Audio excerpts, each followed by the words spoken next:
I was never supposed to be the rich one in the family. That title belonged to my younger sister, Morgan, the golden child, the homecoming queen, the girl with the 4.2 GPA who made it into every Ivy League school she applied to. I was Justin, 34, quiet, a little awkward around big groups, and more comfortable reading quarterly reports than chatting about fashion trends or planning extravagant weddings. I work in private equity, but you wouldn't know it from looking at me.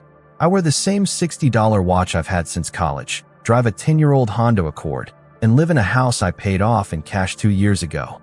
No debt, no drama, no desire to show off. That's probably why no one in my family really understood what I do, and I never corrected them. They thought I worked in some kind of finance thing. My mom once told her friend that I was a bank teller or something like that. I just smiled and nodded. It was easier than explaining leveraged buyouts and silent partnerships, especially since Morgan sucked up all the attention anyway. She always had. Even when we were kids, it was like I was the backup sibling, the spare. She got piano lessons, ballet recitals, private tutoring. I got told to be quiet during her practice sessions. If she wanted something, the whole house revolved around getting it for her. If I needed help with school or life or anything really, I got a pat on the back and a "you'll figure it out." I'm not bitter. At least I wasn't. For most of my life, I kept my head down, worked hard, and made peace with the fact that my parents, especially my mom, saw Morgan as the bright, shining hope of the family. They called her our little star, even when we were well into our 20s. And Morgan played the part flawlessly, smiling, charming, and always just helpless enough to need rescuing by someone else's checkbook. The thing is, behind the glitter and Instagram filters, Morgan has no idea how to manage money, or relationships, or really anything, if I'm being honest. She's burned through more jobs than I can count, bounced between luxury apartments she couldn't afford, and dated a carousel of wealthy men who always seemed to disappear the second she brought up marriage. That's probably why, when she finally found a guy who proposed, and more importantly, could tolerate her long enough to actually stay, my entire family practically lost their minds with excitement. It was like Morgan had finally secured her happily ever after, and we were all expected to be extras in the fairy tale. And for a while, I played along. I showed up to the engagement party, brought a thoughtful and admittedly expensive gift, smiled through the champagne toasts, and listened to Morgan gush about the Paris honeymoon, the custom Vera Wang gown, and the historic vineyard estate they'd booked for the wedding venue. She dropped numbers like confetti, $10K for the dress, $8,000 for the flowers, $6,000 for the calligraphy artist who was flying in from New York just to write the invites by hand. Every detail was ridiculous. Every dollar spent was someone else's, mostly our parents. But the real shock came 1 week after that party, when Morgan invited me to lunch. We met at this trendy little cafe downtown, the kind with $15 avocado toast and baristas who looked like they belonged on the cover of GQ. I should have known something was up when she offered to pay. Morgan never offers to pay. She ordered a beet latte, which I didn't even know was a thing, looked at me with that practiced smile she always used when she wanted something, and said, "So, I've been thinking, you're doing really well, right?" I blinked. I'm doing fine, yeah. No, I mean really well. Like, you have your own house, no student debt, you travel a lot. You're probably killing it with investments, right?" I gave her a careful smile. "I live within my means. That's all." She laughed like I'd said something adorable. "That's such a you thing to say. So humble." I waited. I already knew what was coming. I just didn't know how big the ask would be. She leaned in, lowered her voice like we were sharing state secrets. "So listen, I'm a little over budget on the wedding. Just by a tiny bit. Okay, more than a bit. 50,000, to be exact." I nearly choked on my water. "You're over budget by 50 grand. She waved it off like it was pocket change. "It's not that bad. We had to upgrade the catering to a Michelin-starred chef because Bryce's family are major foodies. And I found this designer in Milan who's doing the bridesmaids' dresses. Trust me, it's a vibe. But anyway, I was hoping you could help." "Help how?" I asked, though I already knew. She smiled, sweet and poisonous. "Cover the difference. Just the $50,000. I mean, it's nothing to someone like you, right? You probably made that in dividends last quarter." I sat back, stunned. "You're asking me to give you $50,000? "Not give," she corrected quickly. "Just pay for the wedding. It's a one-time thing." You'd be making sure your only sister has the day of her dreams. And honestly, it would mean so much to mom and dad. They're kind of maxed out. But we all know you're the one who's doing the best. I stared at her. This wasn't just a bad ask. It was an entitled one. There was no gratitude in her voice. No acknowledgement of how massive that number was. She genuinely thought I'd just hand it over like I was an ATM. I took a breath. Morgan, I love you. But I'm not funding a $50,000 wedding. That's not happening. Her smile faltered. Just for a second. Then the performance kicked back in. Wow. Okay. I guess I'll just tell Bryce we have to cancel the signature cocktails and cut the live jazz band. Thanks for nothing. I didn't say I wouldn't help at all. I offered carefully. But 50 grand? Come on. That's not reasonable. She stood up. Just like that. Didn't even finish her latte. Fine. Forget it. I'll figure it out myself. Just remember this when the time comes. And with that cryptic line, she walked out. I wish I could say I forgot about it. Chalked it up to Morgan being Morgan. But something about the way she said it, that weird emphasis on the time, gnawed at me. It was a threat disguised as drama. And in my family, drama has a way of turning nuclear. 2 weeks later, I got a text from her. Dinner at my place. Just us. Super chill. Let's clear the air, smiling face with smiling eyes. I knew I shouldn't go. I went anyway. And the moment I stepped into her apartment, I knew I'd made a mistake. Because it wasn't just us. 3 men in suits were already seated at the table, each with a stack of paperwork. Morgan walked out of the kitchen holding a glass of wine, wearing that same sweet smile she always used when she was about to light someone's world on fire. She raised her glass and said, "Welcome, Justin. Let's talk options." And that was the beginning of the end. I stood there in the doorway, not moving. Something about the scene, 3 men in tailored suits, documents spread out like a contract negotiation, and Morgan smiling like she was hosting a garden party, felt off. Very off. My gut tightened. This wasn't a super chill dinner. This was a setup. And I was the only one who hadn't received the memo. "You all right, Justin?" Morgan asked sweetly, motioning to the seat across from the lawyers. "You look like you've seen a ghost." Didn't realize dinner now included legal counsel. I said, not sitting down. She laughed. "Oh, don't be dramatic. It's just a little paperwork. Go on, sit. You want red or white?" "I'll take answers," I said flatly, my voice low. That made her smile freeze for a half second. Just a flicker.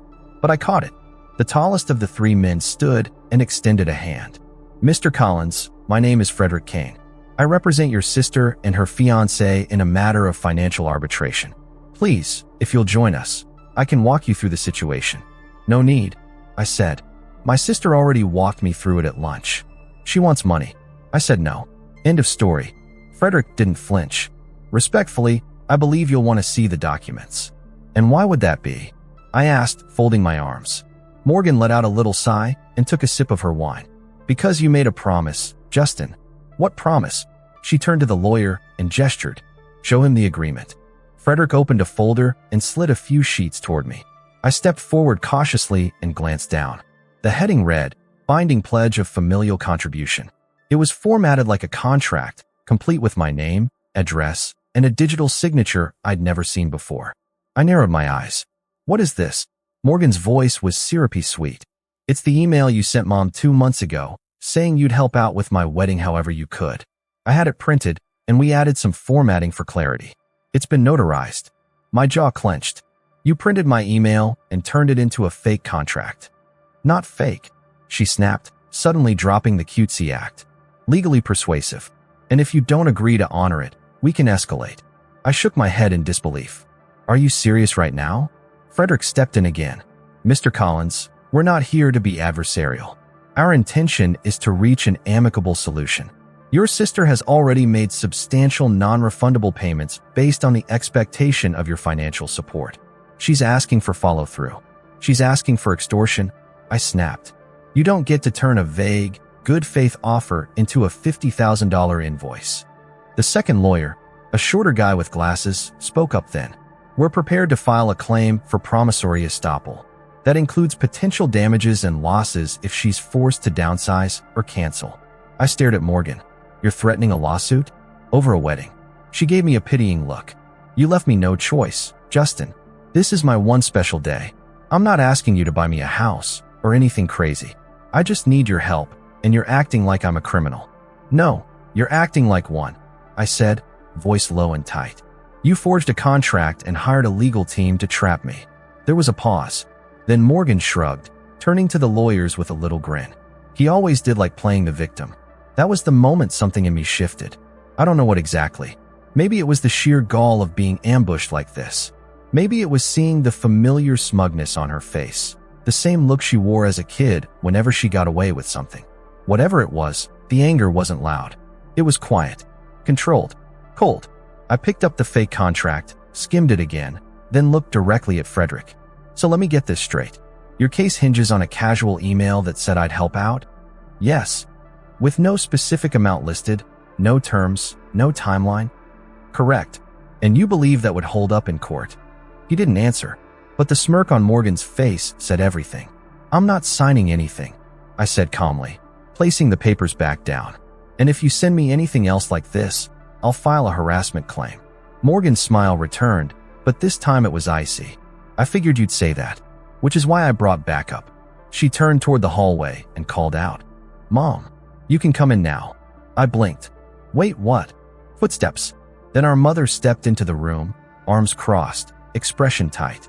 Not angry, not sad, just disappointed. The kind of look that still hits you like a punch even when you're a grown man. "Justin," she said quietly, "this isn't how we raised you." My mouth opened, but nothing came out. "You promised to support your sister," she went on. "We all did. Your father and I have put everything we could into this wedding. Maxed out credit cards, pulled from our retirement fund. And Morgan's done everything she can to make this day beautiful. Now you're trying to back out over money." "I didn't promise 50 grand, I said, trying to stay calm. "That was never the deal." Mom shook her head slowly. "You make more than your father and I combined. This isn't going to ruin you." "It's not about that," I snapped. "It's the principle. You don't ambush family with lawyers over an imaginary promise." Morgan sighed dramatically. "This is why I didn't want to involve him. He always makes things so difficult." "I make things difficult." I laughed, bitter. "You faked a contract, weaponized an email, and now you're trying to shame me with Mom in the room like we're back in high school." The third lawyer, who had been silent until now, finally spoke. "Mr. Collins, if I may." "You may not," I said, my voice sharper than I intended. "This isn't a legal matter. It's a family one. Or at least it used to be." Mom stepped forward, placing a hand on my arm. "Please, Justin, just sign it. Let's not turn this into a scandal." I stared at her hand, then met her eyes. "So that's what this is about. Saving face." There was a long silence. No one moved. Then Morgan, voice soft and venomous, leaned in and whispered, "Sign it, or I'll ruin you." My eyes narrowed. "Excuse me." She didn't blink. "I know things, Justin. I know about your real income, your real estate holdings, the trust, the business under your wife's name. All of it." My stomach dropped. Morgan smiled like a cat who had just caught a canary. "Did you really think I wouldn't find out? You've been hiding behind that humble accountant act for years, but I talked to people. I made calls.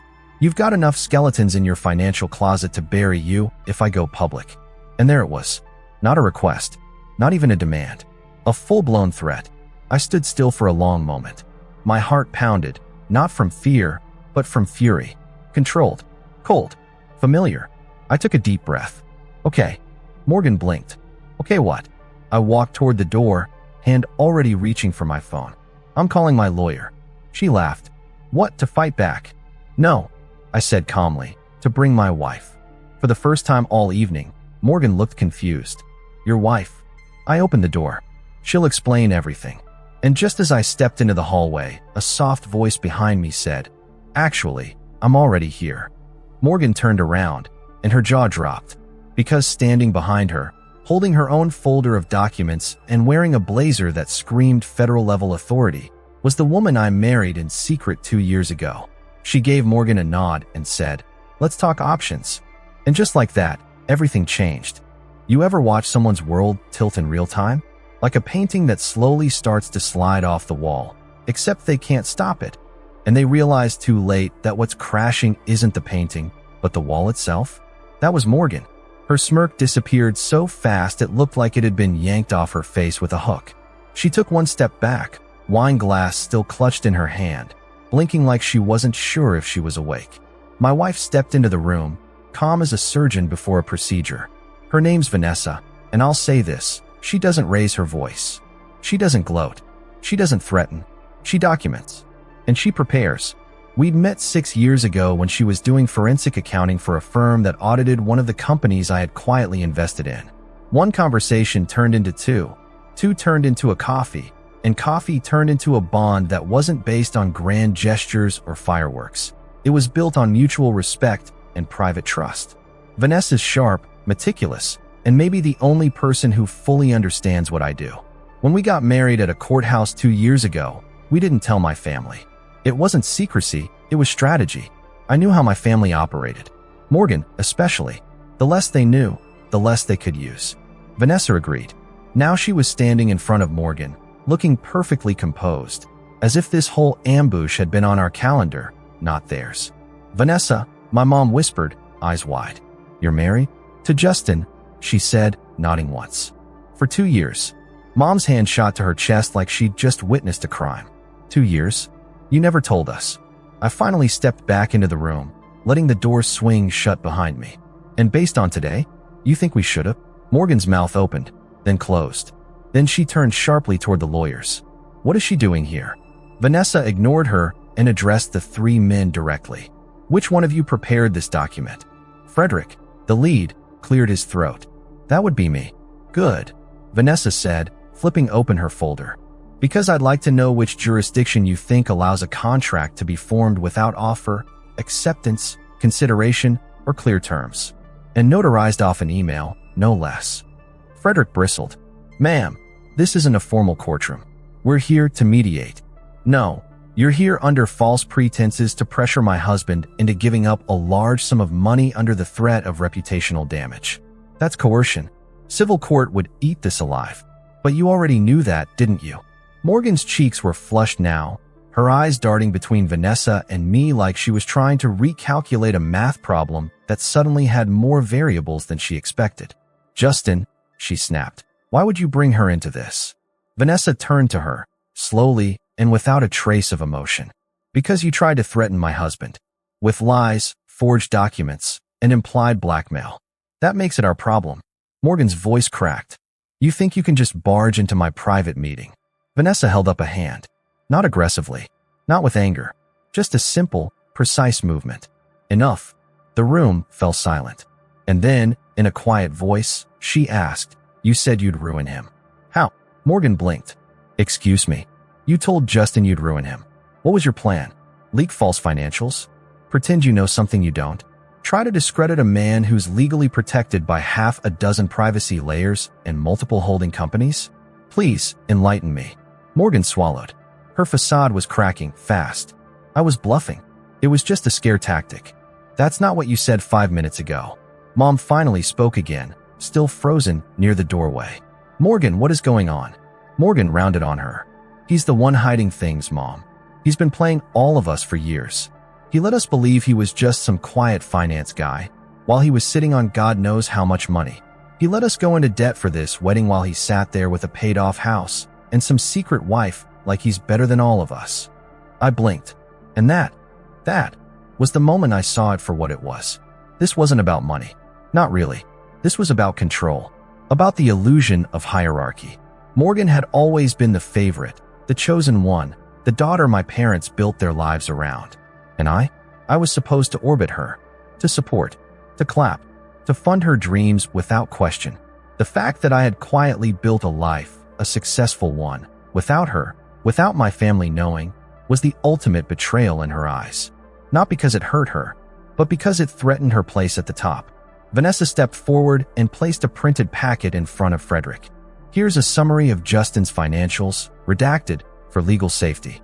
Note the asset protection clauses, the irrevocable trusts, and the offshore shields that make your little lawsuit inadvisable. Frederick picked it up with shaking fingers. Vanessa turned to Morgan. This was your last shot at manipulating him. You should have spent it better. Morgan's eyes welled up, and for a split second, I thought she might actually apologize. That maybe the weight of what she tried to pull was sinking in. But instead, she turned on me. You lied to me, she spat. You let me humiliate myself. You let me think I could count on you. And now you're parading your lawyer wife in here like some gotcha moment? I stared at her, feeling something unfamiliar twist in my chest. It wasn't just betrayal. It was grief. Grief for the idea of family I'd been clinging to for too long. Grief for the brother I'd tried to be. You never tried to count on me, I said softly. You tried to use me. And the moment I said no, you didn't try to talk. You brought lawyers. You forged papers. You weaponized Mom. I was desperate, she shouted. I deserve a beautiful wedding. You deserve respect, I said. But you lost mine a long time ago. Then I turned to Mom. And you let this happen. You backed her. You didn't even ask me what was true. You just assumed I owed her something. Like I'm not your son. Like I'm just a resource. Mom looked like she wanted to argue, but nothing came out. Maybe she finally realized that something had shifted, that the dynamic, the unspoken rule of Morgan first, wasn't just breaking. It had broken. I stepped back toward the door and took Vanessa's hand. We're leaving. Morgan screamed behind me, actually screamed. You're going to regret this, Justin. I swear to God, you'll regret this. Vanessa paused just long enough to glance over her shoulder and say, you should stop making threats. We record everything. And then we walked out. But it wasn't over. Because the next day, Morgan doubled down. That night, I didn't sleep. Vanessa and I sat at the kitchen table, going through everything. We weren't worried legally. We were covered 6 ways from Sunday. But emotionally, I was wrecked. Not in the loud, sobbing way. In the silent, hollow way that sneaks up on you when you realize a part of your life has been rotten for years, and you just didn't want to admit it. Then, around 10 a.m. the next morning, my phone started buzzing. First, a call from my aunt. Then a cousin. Then an old friend I hadn't heard from in months. Vanessa checked her phone and went still. She posted something. My stomach turned. Sure enough, Morgan had taken to Facebook. Then Instagram. Then LinkedIn, of all places. She wrote a carefully worded post about being emotionally devastated because her own brother had withdrawn his financial support days before the wedding. She painted herself as the victim of greed, implied I'd made a cruel promise and backed out at the last second. She never named me, but she didn't have to. The implication was clear. The narrative was set. And the comments? Let's just say, people love a martyr. Within an hour, I had messages flooding in. Some accusing, some pleading, some just confused. But the worst part? Mom commented on the post. A simple heart emoji and, you don't deserve this. We love you. That was it. No defense. No context. Just a public stamp of approval on Morgan's smear campaign. And right then, something inside me snapped. No more protecting them. No more playing nice. I was done. Vanessa looked at me from across the table and said, ready? I nodded once. Let's show them who they're dealing with. I didn't speak to anyone in my family for 3 days. Not because I was sulking. Not because I wanted to punish them. I just didn't know what I'd say if I did. Every time I picked up my phone, scrolled through the dozens, then hundreds, of messages, my chest tightened like a vice. Friends, old classmates, distant cousins, a neighbor I hadn't spoken to in 2 years. All of them suddenly felt the need to weigh in. Some asked for my side of the story, though most didn't. They just assumed the worst. Because when a woman cries on social media and says her brother betrayed her days before her wedding, nobody thinks twice. They pick up their digital pitchforks and start swinging. I wasn't prepared for how lonely that felt. I thought I was. I've always been a little removed from my family. Not cold, just distant.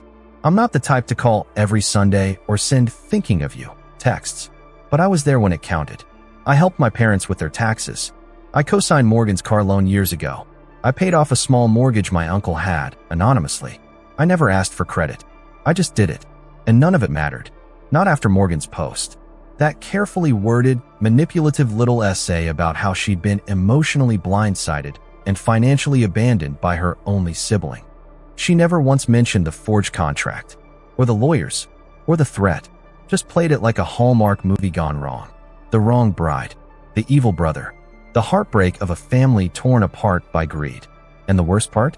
My parents stood by it. Not one call from Dad. Mom posted another photo of Morgan 2 days later, captioned, "My beautiful girl deserves the world. We've got your back." And I just sat there in my kitchen, scrolling, not feeling angry anymore. Just numb. I didn't eat much that week. Vanessa tried, gently, to get me to talk. She didn't push. Just made tea. Left notes. Sat with me in the quiet. But I could feel it. This low hum of something building inside me. Not rage. Not yet. Just this cold, heavy ache in my chest that kept whispering, "You're not part of this family anymore." Not really. And maybe you never were. Day 4, I went for a drive. Not anywhere in particular. Just got in the car and went. I think I ended up somewhere near the old baseball field where Morgan and I used to ride our bikes when we were kids. The place where we built mud castles in the rain and threw crab apples at the fence when we were bored. And I sat there, staring at the empty grass, and wondered, when did she change? Or maybe, did I ever know her at all? I thought about the way she used to cry when she got caught cheating at board games. How she'd always make up these elaborate excuses, claiming she didn't mean to move 2 spaces instead of 1, and then pout until someone let her win anyway. And Mom always did. "It's just a game, Justin," she'd say. "Let your sister feel special." I was 8 years old the first time I realized that in our house, Morgan didn't need to follow the rules. She just needed to cry. And I didn't cry. I never did. That's when the rules changed. When I got home that evening, Vanessa was in the office, printing something. She didn't say much, just handed me a manila folder and kissed my cheek. "Look through it when you're ready." I sat at the dining table for a long time, folder unopened, just listening to the distant hum of the printer still working. Eventually, I flipped it open. It wasn't revenge. Not yet. It was protection, legal documentation, asset shielding, additional privacy locks on our financials, a new will, updated beneficiary lists, a shell company structure that would make it almost impossible for anyone to find out what we owned or how we owned it. Vanessa didn't just love me. She defended me, silently, efficiently. While I was unraveling, she'd been building a wall around our life, a quiet fortress. That night, I finally broke the silence. Over dinner, some kind of pasta she made, which I barely tasted, I spoke. "I don't think I ever really had a sister," I said. Vanessa didn't say anything. She always made me feel small, like I was useful, but not seen.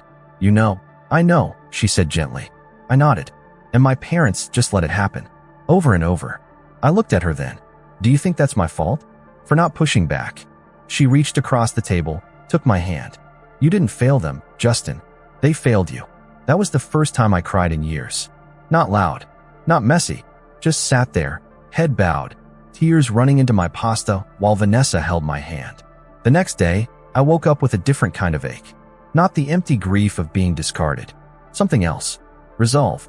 I got dressed, made coffee, and sat down at my desk. Opened my laptop. Pulled up old files I hadn't touched in a while. Contact sheets. Ownership breakdowns. Market assets. The spreadsheet Vanessa and I called the fire list. A running doc of people, businesses, and situations that had ever crossed us unfairly. Most had been harmless. A bad partner. A shady vendor. A guy who tried to undercut me during a deal and ended up getting fined for insider trading. I scrolled to the bottom and added a new name. Morgan Elaine Collins. Reason: personal betrayal. Attempted extortion. Family manipulation. Below it, I typed a note. Do not engage emotionally. Only strategically. Because here's what Morgan never understood. I never wanted power, but I learned how to wield it. Quietly. Efficiently. From the shadows, while she begged for spotlights and applause. She thought because I didn't flaunt it, I didn't have it. And now, she was going to find out exactly what I'd been building while she was trying on dresses and writing sob stories for Instagram. 2 nights later, I got an invitation in the mail. An actual printed envelope, with gold trim and fake wax seal. Morgan's wedding invitation. The name was addressed to Mr. Justin Collins and guest, financial contributor and brother of the bride. That wasn't a joke. That was actually on the envelope. I stared at it for a long time. Vanessa walked up behind me, read it over my shoulder, and whispered, "Wow, she's bold." I laughed. Not because it was funny, because it was so insane, I couldn't do anything else. "She's still pretending I'm paying for it." I muttered. "Yep. And she's inviting me like this is all normal." "Yep." I held the card up, stared at the words, then dropped it into the trash. Vanessa didn't say anything. We both knew. That wasn't an invitation. It was a declaration. Morgan was doubling down, still trying to control the narrative, still hoping I'd cave, show up, and smile for the cameras while pretending we were one big happy family. And as I stood there looking at that trash can, something inside me settled. I wasn't going to argue anymore. I wasn't going to plead my side to people who didn't care to hear it. I was going to act, not out of rage, Out of clarity. Because I finally saw my family for what it was. A hierarchy. A show. A set of unspoken rules where love was conditional and silence was expected. And I wasn't playing anymore. But first, I needed to see something. One final conversation. One final chance. So I called my dad. He picked up after 3 rings, sounding tired. Justin. Hey. A long pause. This about the wedding? I ignored that. You busy? He sighed. Your mom's running errands. I've got an hour. I'll be there in 30. I hung up, and I knew. This was the moment I'd find out if anyone in that house ever truly had my back. What I didn't know was that I was walking into the final betrayal. My parents' house hadn't changed. Same chipped paint on the porch railing, same wind chimes clinking by the screen door, same faded mat that said, "Welcome," in a cheerful font that hadn't matched the energy inside that home in a long time. But I noticed something new as I pulled into the driveway. The other car, Morgan's, parked perfectly in the center of the space like she owned the whole property. It was a white BMW, leased, I knew, because she'd whined about the monthly payments in a group chat before she'd kicked me out of it. Shiny, loud, way too expensive. I stared at it for a second longer than I should have, then got out of my car and headed up the steps. The door creaked open before I could even knock. Dad stood there, arms folded. He looked tired, not just physically, worn. His eyes didn't light up. His face didn't crack into a grin like it used to when I came home for a visit. He looked like he didn't want me there. Hey, Dad. Hey. He stepped aside without a smile. Come in. I walked past him into the same living room I grew up in. Same recliner. Same wall clock. Same framed photos of Morgan everywhere. School portraits, dance recitals, a giant canvas print from her college graduation party I paid for and wasn't invited to speak at. No photos of me. Not one. Where's Mom? I asked, not because I missed her, just because I wanted to know how many people I'd be up against today. Downstairs, he said. She's making a gift basket for Morgan's rehearsal dinner. You came at a bad time.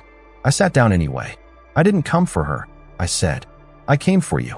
He lowered himself into the recliner across from me with a groan. You want coffee or something? No, I said, then paused. Actually, yeah, if you're having one. He disappeared into the kitchen. I heard cupboards open, the soft hum of the old drip machine heating up. I sat there and waited. Waited for him to come back. Waited for the words I didn't even know how to start. When he returned with 2 mugs, he passed one to me and sat back in the recliner. No small talk, just silence. I hated how awkward it was. So I dove in. I need to ask you something, Dad. He looked at me over the rim of his mug. If the roles were reversed, I said. If Morgan was the one who got ambushed, threatened, manipulated into signing a fake contract, what would you have done? He didn't answer. So I kept going. Would you have told her to suck it up? To stop being difficult?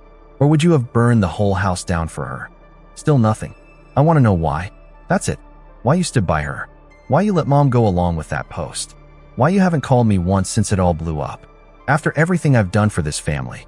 After all the things I never asked credit for. He set the mug down on the side table and leaned forward. Because you don't need us, he said. That stunned me. What? You don't need us, he repeated, eyes tired but steady. You never have. You've always been fine on your own. Got yourself through college, figured out your career, built your own life. Never asked for help. Never complained. You just went your own way. I stared at him. He sighed. Morgan needs us. Always has. She's not built like you, Justin. She's fragile. Emotional. When she falls apart, she falls apart. And your mother, she can't stand to see that. So we pick up the pieces. That's how it's always been. I felt my chest tighten. So you enable her. He didn't deny it. You let her manipulate. You let her twist everything and lie and punish people. And you excuse it because she cries when she doesn't get what she wants. His voice hardened. You think parenting is black and white. You think it's just picking sides. I stood. No, I think parenting is doing what's right. Even when it's hard. Even when your favorite messes up. That made him wince. So I kept going. I didn't come here to beg for love. I came here to say goodbye. His eyes snapped up. What? I'm done, Dad. With all of it. The family events. The fake holidays. The dinners where no one asks how I'm doing unless it's about taxes or wiring money. I'm out. He opened his mouth, but I raised a hand. I'm not angry. I'm just free. I see it now. I've been auditioning for approval that was never mine to earn. And I don't need it anymore. He looked like he wanted to argue. But he didn't. He just sat back and let me walk out. That was the day I stopped bleeding. It wasn't dramatic. I didn't slam any doors, didn't scream or cry or demand apologies. I just left, and I started to live. Really live. No more forced calls. No more birthday parties where Morgan made a speech and I handed her the check after. No more being the ghost in the background of someone else's movie. Vanessa and I doubled down on our plans. We bought a second property in Colorado, quiet, near the mountains. She set up her own consulting firm. I invested in a startup that helps small business owners access affordable legal protection. Something about that just felt right. We built quietly, peacefully, but that didn't mean I forgot. It just meant I stopped letting them write the story. Morgan's wedding came and went. We didn't attend, but I saw the photos. The guest list was packed with the kind of people who love being seen. Fringe influencers, pyramid scheme reps, college sorority alums who were probably still paying off the trip. I recognized a few faces, and I noticed one thing right away. No mention of me. Not one. Not even a lie. Just erased. But I knew what that meant. She was covering. Because her entire narrative, that her brother bailed at the last second and left her heartbroken, was built on me not showing up. If I'd been there, if there had been a photo, even a whisper of our presence, her story would fall apart. So instead, she pretended I never existed. Which, honestly, felt fair. Because now, she didn't exist to me either. 3 weeks after the wedding, I got a call. Blocked number. I let it go to voicemail. Then listened. It was my mom. Her voice was tight. Cold. Practiced. Justin, I don't know what kind of sick point you were trying to make by skipping the wedding, but your sister was humiliated. People asked questions. People whispered. She cried. She couldn't even enjoy her honeymoon. I hope you're happy. Don't bother calling back. That was the last message I ever received from her. And I never did call back. But here's the thing about walking away. You can only do it cleanly if you've tied up your own loose ends. So I spent the next few months making sure there were no strings left. I moved every last account into structures Morgan couldn't sniff out, liquidated the trust she mentioned, and restructured it into an entity with a board of 3, none of whom are blood-related. Sold off the holding company attached to my old family name. Started a new one. Quiet, sleek, tightly controlled. Vanessa's firm flourished. She took on clients who'd been burned by family business disputes, inheritance dramas, prenups gone wrong. Our reputation grew, not loud, but respected.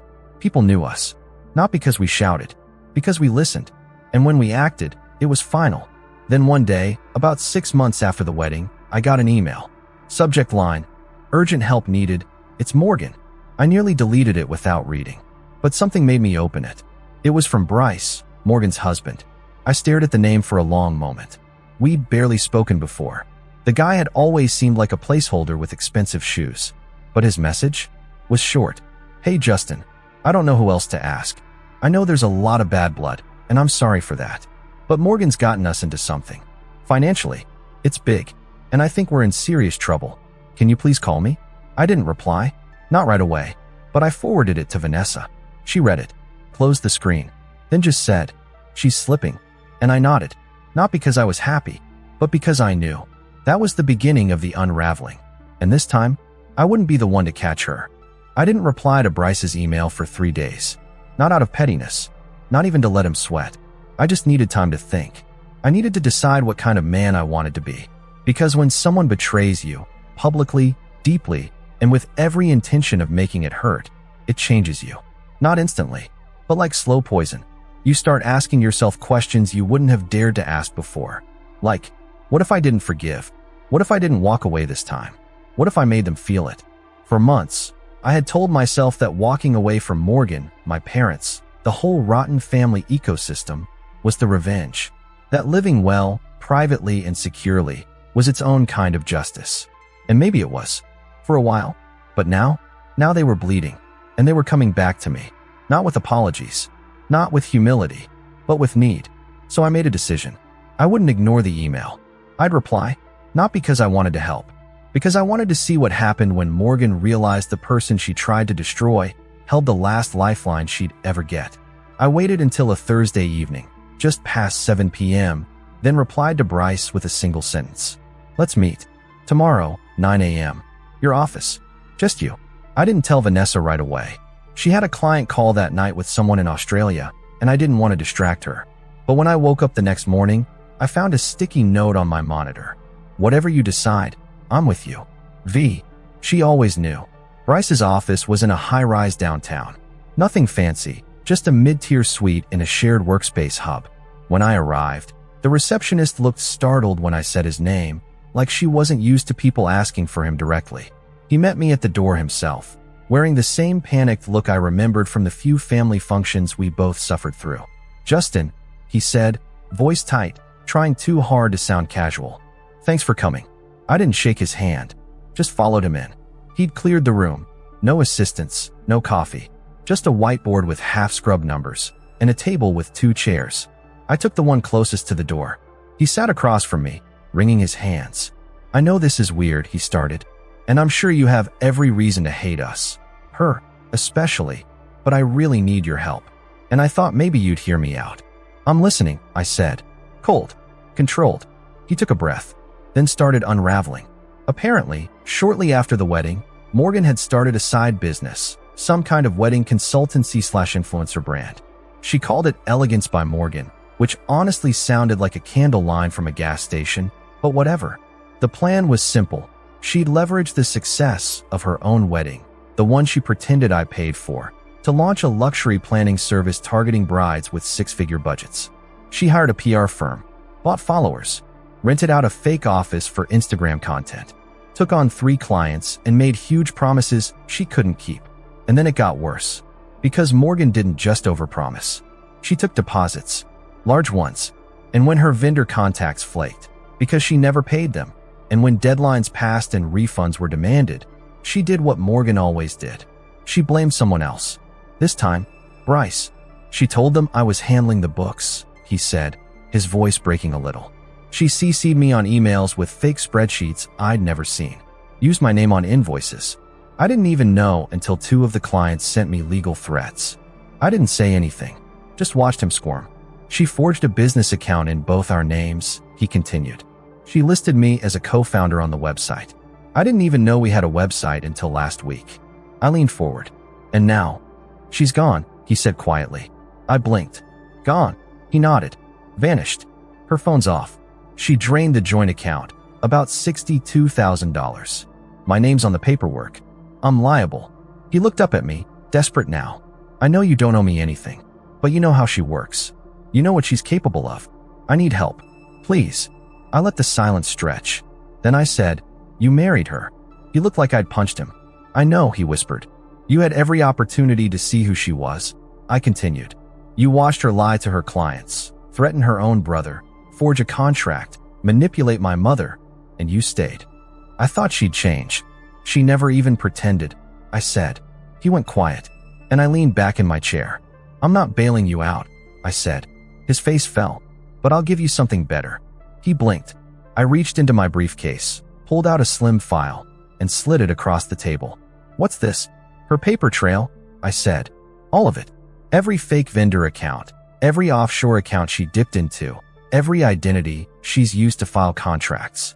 She left a mess behind when she tried to disappear. You just didn't know where to look."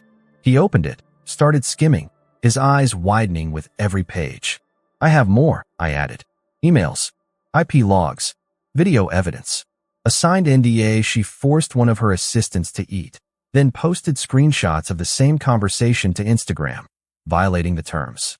Bryce stared at the papers like they were radioactive. "You can take this to court," I said. "Clear your name. Prove she committed fraud. You'll still take a hit. Your name's on too much, but you won't go to prison." His hands were shaking. "Why are you doing this?" he asked. And for the first time, I let myself smile. "Because I'm not like her." Then I stood. "I don't want her life ruined. I just want it honest." And with that, I walked out. The next day, Vanessa and I got breakfast at our favorite place, this little bakery that only opens before noon and doesn't advertise. We sat by the window, watching the lights spill across the cobblestone street, sipping strong coffee and eating warm almond croissants. "I gave Bryce the file," I told her. She didn't look surprised. "How did it feel?" "Strangely good." "You think he'll do the right thing?" I shrugged. "Doesn't matter. The right information is in the right hands now. If he buries it, that's on him. If he fights her, well, I'm not finished helping yet. She smiled, brushing crumbs from my sleeve. So it begins. Not yet, I said. This is still the setup. She raised an eyebrow. And what's the play? I leaned in. She stole 60 grand. From 3 clients. That's traceable. I gave Bryce enough to cover himself, but not enough to chase her. Not yet. You're baiting her, she said. She needs money. I said. She's arrogant, desperate, and out of options. Eventually, she'll come back for more. Vanessa tapped her mug thoughtfully. So you're just waiting. I nodded. When she resurfaces, she'll try to tap an old well. She always does. That's when I'll know where she is. And once I do, I didn't finish the sentence. I didn't need to. Vanessa just reached across the table and touched my hand. And in that moment, I knew. This time, when Morgan came knocking, I wouldn't just be ready. I'd be waiting. With receipts. With leverage. And with the kind of quiet power she never saw coming. It took 4 months. 4 months of silence. Of waiting. Of pretending to move on while I knew, deep in my gut, that Morgan wasn't gone. People like her don't disappear. They retreat. They regroup. And when they come back, they do it with a mask and a story and just enough fake vulnerability to make people forget how dangerous they really are. I didn't need to chase her. I just needed to wait. And sure enough, one evening in late April, while Vanessa and I were cooking dinner in our new place in Colorado, her phone buzzed. She looked at the screen, arched an eyebrow, and handed it to me. Blocked number. No caller ID. But the voicemail? It was unmistakably her. Hey, I know I'm probably the last person you want to hear from. I'm in a weird place right now, and I'm trying to fix things. I know we left things messy, but I think we should talk. You're still my brother, and I miss you. I hope you're okay. Call me back. Please. Vanessa muted the speaker. She's fishing. She's broke. I said calmly, stirring the pasta. She ran out of bridges to burn. We didn't reply. Not yet. But that night, I sat at my desk and pulled up a file I hadn't touched in months. Morgan_P3.psw. Phase 3. I opened it. Reviewed every line. Confirmed every contact was still valid. And when I finished, I sent one email. Just one. To a friend named Lila. Lila works in compliance at a well-known event venue chain. The kind that caters to high-end weddings, galas, and fundraisers. We'd helped her once when she got roped into a bad deal through her ex-fiancé.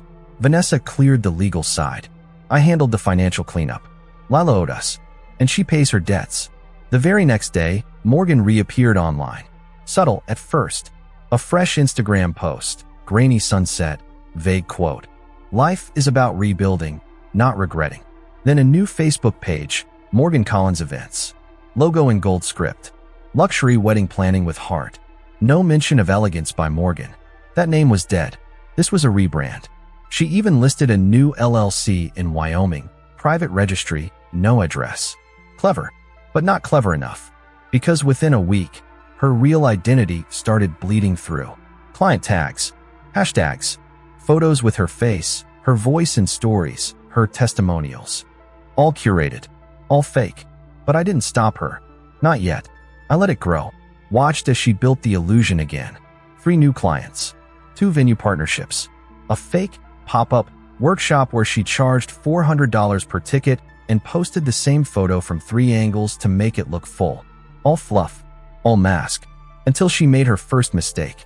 She applied to host an exclusive bridal expo in a building owned by a holding company I partially controlled through 3 layers of legal insulation. The name on her application? Morgan Bright. New last name. No mention of the LLC's history. No mention of her scandal. Just a curated pitch deck full of Pinterest quotes and fake revenue claims. Lila flagged it immediately. We approved the application and scheduled the date. Because this time, I wanted the stage set perfectly. The expo was a sleek affair. Open bar, ambient music, fairy lights strung through a vaulted ceiling. Dozens of vendors lined the room, each with brochures, samplers, demo reels. And in the center, Morgan, wearing a white power blazer, hair in soft curls, her voice hitting every fake note of polished confidence. Vanessa and I didn't go. We didn't need to. Instead, we had someone else attend. Her name was Tori, a real bride, a real planner, one of Morgan's real victims. The one who had emailed me after the wedding meltdown, quietly, privately, saying Morgan had vanished with her deposit and blocked her after promising a full luxury package. Vanessa worked with her on the back end, helped her get a partial refund from the venue that had blacklisted Morgan. And when we asked if she'd be willing to show up and ask some questions, Tori didn't hesitate. She brought a friend with a camera. Not a big one, not obvious. Just a little clip-on mic and a lapel cam hidden inside her handbag. The confrontation wasn't dramatic. It was quiet, professional. Tori walked up to Morgan's booth, smiled politely, and said, "Hi, I'm Tori. I think we worked together last year." Morgan blinked, hesitated, then smiled like nothing happened. "Oh, right, Tori. So good to see you again." Tori nodded. "Yeah, I was just wondering, whatever happened to Elegance by Morgan? That's what your invoice said." Morgan froze, just for a second. "Oh, I rebranded," she said, waving it off. "New direction. And the deposits you collected?" Tori asked. "Did those rebrand too?" People nearby started listening. Just one or two. Enough. Morgan stiffened. "I'm sorry, what is this?" Tori smiled. "Just making conversation. Or should we continue it somewhere else?" Morgan backed up a step, then turned and walked. Not fast, not loud, just vanished behind a curtain. Tori didn't follow. She didn't need to, because by then, the mic had done its job. The video hit 3 small industry blogs within a week. No accusations, no threats, just a quiet little article titled, "Why are so many brides missing refunds from Morgan Collins?" The post linked to receipts, contracts, dates, photos, LLC registrations, voicemails, no commentary, just facts. And people started talking. Vendors pulled their contracts. Clients canceled bookings. Venues flagged her name in their CRM systems. And then came the big one. A California bridal magazine that had featured her in a top 10 planners to watch spread. They issued a quiet retraction. No drama, just a note in the next issue. "Correction, we are no longer affiliated with Morgan Collins or Morgan Bride Events." And Morgan vanished again, this time for good. But that wasn't the real revenge. That was just cleanup. The real revenge was quieter. A month after the expo collapse, I flew back to the city for a meeting with a real estate development group. Nothing dramatic, just business. On the way out of the hotel, I passed a woman holding a phone up to her face, pacing in the lobby in sweatpants and a hoodie, whisper screaming into her mic. It took me a second to recognize her. Morgan, pale, hair pulled back, no makeup, no audience. I didn't stop walking, but I slowed just enough to hear a single line. "I don't have the money, okay? I'm trying. I just need more time." I kept going. Didn't turn. Didn't look back. Because that was the moment I knew. It was done. She would never recover. Not fully. Not in the same world she once ruled with filters and lies and forged documents. Her reputation wasn't ruined by scandal. It was erased. There was no one left to clap. No one left to believe her. And the silence was louder than any courtroom. Later that week, Vanessa and I sat on the balcony of our mountain home. The air was cool. The sky was clear. Our phones were off. I told her about the hotel. She didn't say anything at first, just sipped her tea, then asked, "Do you feel better?" I thought about it, took a breath, and said, "No, I feel clean." Fallout never happens in one explosion. It happens in echoes. Tiny, creeping aftershocks that travel through everything you thought was stable, reshaping it piece by piece until the old version of your world is gone for good. For me, it began with a phone call. Not from Morgan, not from my parents, from a lawyer, a young man with a calm voice who introduced himself as representing Bryce Collins in a joint civil proceeding. "We're filing a case against Morgan Collins under her legal name," he said. "Your sister. You've been listed as a potential witness for the defense, given your previous experience with her conduct. Would you be open to speaking with us?" I leaned back in my chair, staring out the window at the mountains. Vanessa was on the porch, reading something on her tablet. "Has she been served?" I asked. He hesitated. "She has. 3 counts of fraud, 2 of breach of contract, 1 of misrepresentation. There's talk of a possible criminal referral depending on how discovery goes." My throat felt dry, but my voice stayed level. "You'll have my cooperation. It's strange how justice moves. Not with drama, not with fireworks, just quiet paperwork."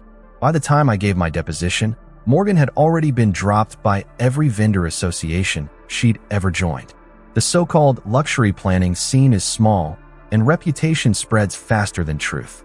Even the ones who once defended her, claiming it's all a misunderstanding or she's been through a lot lately, eventually went silent.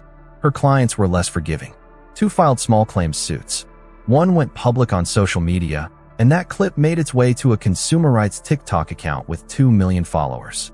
It was brutal, not because it was cruel, but because it was undeniable. Receipts, contracts, messages. Vanessa and I watched from our living room one night as it played.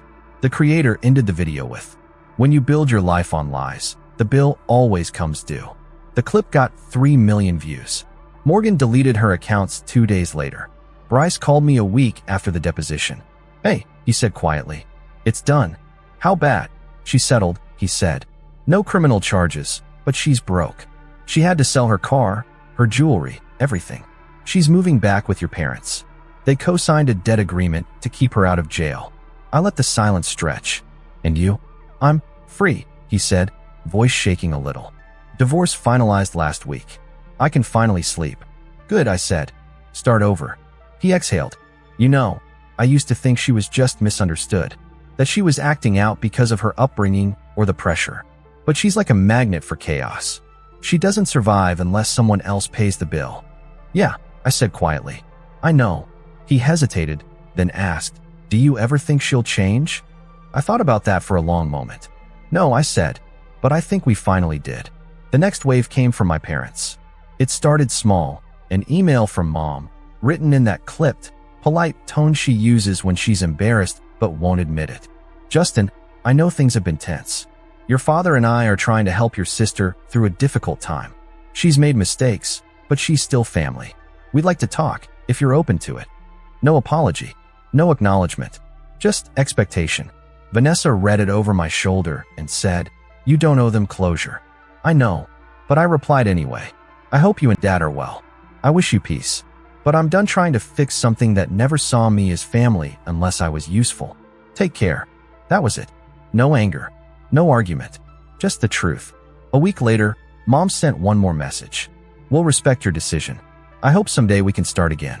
That someday never came, and I didn't wait for it. 6 months later, life looked different. Vanessa's firm had grown into a full-fledged consultancy. She hired 2 assistants, started speaking at conferences. She even landed a feature in a major business magazine, a spread titled, "The Women Fixing What Greed Breaks." I invested in 3 new ventures. One of them, a legal tech startup that helped automate fraud reporting for small business owners. I didn't announce anything publicly, didn't post a single update, just worked. Quietly. Sometimes success doesn't roar. It hums. Steady. Strong. Certain. The last time I saw Morgan was almost a year later. It was at a grocery store near the city. I'd flown back for a board meeting and stopped in for something quick. Coffee, snacks, a few essentials before heading to the hotel. I turned a corner and there she was. Alone. No makeup. Wearing an old hoodie that hung off her like a memory of a better time. She didn't see me at first. She was arguing with a cashier about a declined card. Her voice was sharp, desperate, but not powerful anymore. I stood there for a second, watching, and in that moment, I didn't feel joy, or pity, or anger. I just felt done. She looked up, and for a flicker, our eyes met. Her expression shifted, shock, then something else. Shame, maybe, or recognition. She opened her mouth like she wanted to say something, but I just nodded once. Not cruelly, not kindly, just a nod. And I walked away. That was the last time I ever saw her. I never heard from my parents again either. No calls, no cards, no holiday messages. And that was okay, because sometimes peace isn't about fixing things. It's about finally being fine with the silence that comes after. Years later, I sat on our back porch with Vanessa, watching the sun dip behind the ridge.